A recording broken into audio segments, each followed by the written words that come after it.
Alright everyone, we're going to talk about financial minimalism. Financial minimalism is a growing trend in the world of personal finance. The idea is to enjoy life more by removing unnecessary financial clutter and simplifying your money choices.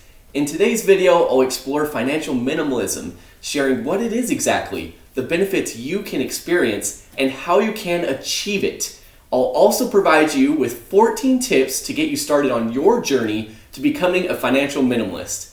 First off, thank you so much for tuning in to our Biesinger Fire Journey channel, where I, Jordan Biesinger, share stories and tips on our family and personal finance, including investing and much, much more. Please make sure to leave a like for this video and subscribe for more on our journey. Without further ado, let's dive in to financial minimalism. So what is it exactly? So financial minimalists practice the art of living with less financial clutter in their lives by consciously deciding to spend less and save more.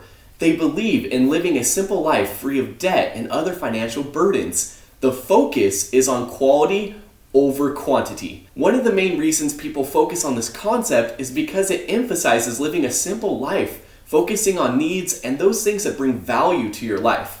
It's about being intentional with your money and only buying things that add lasting value to your life. For some, it may be a way to save money and become debt-free. Others may want to downsize and live a more sustainable lifestyle. Financial minimalism can help you achieve these things. It differs from traditional minimalism because it focuses on reducing those expenses and debt rather than just on physical belongings. For example, a physical minimalist may live in a small house or apartment and only have a few items of clothing. A financial minimalist, on the other hand, may have a similar lifestyle, but their focus would be on reducing expenses and debt instead of those physical belongings. It's all about living within your means and not getting too complicated with spending, saving, and investing. So financial minimalists are typically practiced by people looking to save money, become debt-free, or remove financial clutter from their lives. Practitioners must also learn to be disciplined. A lack of focus can easily lead to overspending, so why not give it a try? You might enjoy decluttering your life and living on less spending or spending on only those things that you need. So what are the benefits of financial minimalism? The main benefit of financial minimalism is that it can help you save money. That sounds obvious, but it can also lead to a simpler, more sustainable lifestyle. In other words, it's a pathway to a sustainable life because if you overconsume financially, you will always be in debt or working to pay off debt. If you continue in this path, when it comes time to retire, you will not have enough funds to do so. So financial minimalism can help you avoid that lifestyle and reach financial freedom sooner. Reduced stress is also a major benefit of simplifying your spending and gaining control of your finances. Financial troubles are often associated with high levels of stress. So, by decluttering your finances, you can reduce stress and live a more joyful life. If you can live on less, you'll be able to put more money into savings and investments, leading to a better and brighter financial future. Sounds pretty great, right? Now that you know what financial minimalism entails, here are 14 tips to help you get started. One great way to start practicing financial minimalism is to save up for big purchases instead of buying on credit. Another great way is to create a budget and stick to it. You can also declutter your home and eliminate anything you don't need or use. Make sure to start small and see how it feels first to live on less money. You may be surprised at how much simpler and happier life becomes. So let's take a deeper look at the 14 ways you can get started today. Number 1, start by evaluating your current spending habits. Track where you are spending your money for 30 days. Doing so will help you become aware of your spending patterns. By becoming very aware of where your money is going, you can make changes where necessary. Once you know the spending patterns, start setting aside money monthly instead for savings and investments. Begin with $50, for example. Then increase the amount each month as you become more and more comfortable. 2. Set meaningful goals for yourself. Ask yourself these following questions. What do you want to achieve with your finances? Do you want to be debt-free? What type of mental and emotional stress does being in debt put you in? Do you want to get into a home of your own by saving for a down payment? Next, write down some realistic goals with deadlines to help keep you accountable. 3. Unsubscribe from marketing emails and avoid impulse purchases.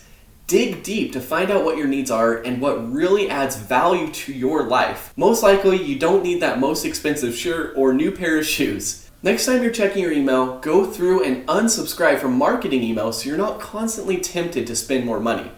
Do your best to avoid window shopping and visiting malls too often. Number 4, unsubscribe from paid memberships and unused services. Do you really use that gym membership? If you're not using it, take the time to cancel it. The subscriptions you don't actively use or don't add value to your life can clutter your credit card statements and add up over time.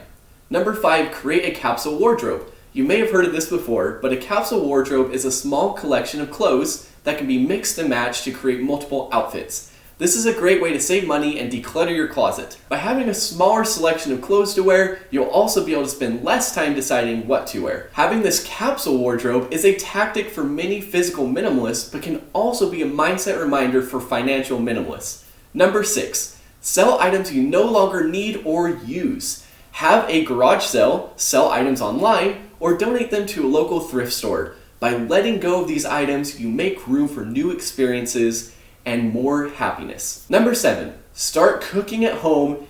Eating out can be so expensive. You can also save money by batch cooking and meal planning.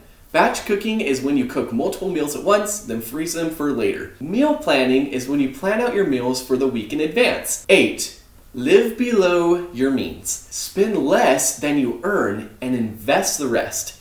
This will help you build wealth over time. This tip may seem like common sense, but it is so important and crucial to implement in your life. Tip number 9, be content with what you have. Find gratitude for what you have and learn to live on less. This doesn't mean that you can't go out and buy nice things, but don't let your possessions own you. You can be much happier when you learn how to appreciate the simple things in life, such as relationships. My everyday relationships with my family and friends is one of the truest joys in my life. The nice thing is that you don't need a whole lot of money to build relationships. Number 10, invest in experiences. We live in such a materialistic world where we can order something online, it can arrive the same day or next day. That instant gratification is there, but does it really last? Instead of buying material possessions, try investing in an experience. This could include travel, going to a concert, or taking cooking classes. So these experiences may seem like they cost more money, but they will result in more happiness. Just make sure they fit in your budget. Number 11, cultivate patience. Financial success takes time, grit, and patience. We can't expect to become a millionaire overnight. This concept of delayed gratification and actively practicing it can be the difference between financial success or failure. Delayed gratification is the ability to resist temptation of an immediate reward so that later on you can receive a much greater reward. When it comes to your finances, always maintain a long-term mindset. Number 12, downsizing your living space or getting rid of unnecessary expenses. If you have a lot of stuff, consider downsizing where you live. This will save money on rent or a mortgage. This step can be difficult when pursuing financial minimalism, but is worth considering. An investment approach would be to rent out your current residence and then buy a new property. This is a strategy my wife and I have done for many years. And the best part is that if you're smart with your finances, you can do this while living within your means. Number 13, don't go around comparing your financial situation to others. Everyone comes from different walks of life with different financial perspectives and experiences. Focus on your own journey. I promise it will be much more rewarding that way. For example, try not to compare your spending to others. If your friends just bought a new car, don't feel like you have to go out and do the same. The truth is, people who struggle with financial minimalism have a hard time getting past their insecurities of fear of missing out. Number 14, automate those finances. Automating your finances is a fantastic way to stay on top of your budget and avoid late fees. Take time to set up automatic payments for your bills and have a certain amount of money automatically transferred into a savings account each month. By creating this automation for your finances, you will stay disciplined with your spending and reach your financial goals much faster. So those are some different ways and tips that you can achieve financial minimalism. The most important aspect, however, is to be intentional with your money. You need to be very aware of your spending habits and make changes where necessary. Additionally, try living below your means. Spend less than you earn and invest the rest. This will help you build wealth over time. And finally, don't compare your financial situation to others. Everyone's circumstances and way of thinking are different. Focus on your journey. You'll find so much more joy doing this. Remember, this is your own personal journey and it looks different for everyone. So that's a wrap. What are your thoughts on pursuing financial minimalism? Please share with us in the comment section below. Make sure to subscribe to our Beasting Your Fire journey for more tips and tricks on personal finance and more on our fire journey.